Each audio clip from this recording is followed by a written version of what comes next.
pretty soon there's going to be a word up on the screen here. Take a look at that word, and now close your eyes and picture it again in your mind's eye. Do you see it in black, or do you see it in color? If you see those letters in color, you might be a synesthete. And now, I see those letters in color when I close my eyes and picture it, because I am a synesthete. Now, you might be wondering, what the heck is she talking about? And I'll tell you that a few years ago, I had never heard that word, and I wouldn't know what the heck I'm talking about either. Synesthesia is a neurological quirk. That's what that word looks like in my mind's eye, by the way. It's a neurological quirk where one sensory processing system, when it's triggered, automatically triggers another one. It's an automatic thing. So like a vision will trigger a smell, something like that. This is the way numbers and letters look in my mind's eye. The colors are always the same for me. They never change. And for some reason, they're more pronounced for numbers than they are for letters. And for a different synesthete, they might look totally differently. Somebody who has synesthesia that's spatial sequencing will actually perceive numbers or letters or days of the week or months as having a certain fixed point in space. So like January will be floating out there somewhere. Other forms of synesthesia will be like a sound triggered by a movement, or music might trigger certain colors in somebody's mind. There are thousands of different kinds of synesthesia, and scientists have only studied a few of them. Perceptual synesthetes might will have their senses triggered by something in their environment, like a sound or a sight. And conceptual synesthetes will be triggered by something more abstract. I'm an associate, which means I see these things in my mind's eye, but a projector will actually see letters and numbers floating out in front of them.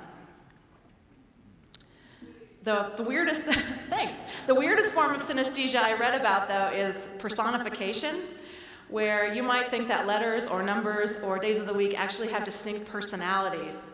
Like, 4 is really nice, but 3 is kind of a jerk.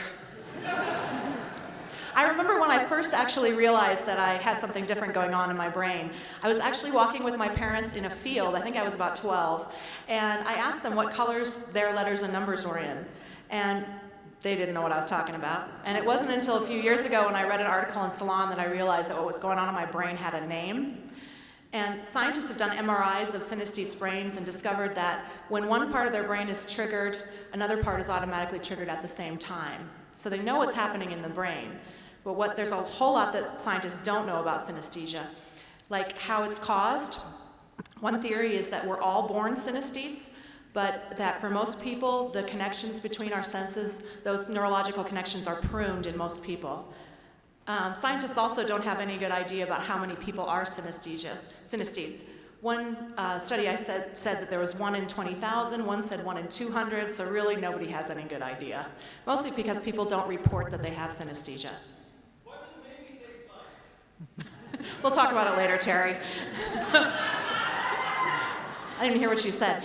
Scientists do know that synesthetes tend to be on the creative side, and I guess that's true because, I'm fairly decent at karaoke, and I like to make things out of felt, and I can play 4 chords on the ukulele, so that's pretty good.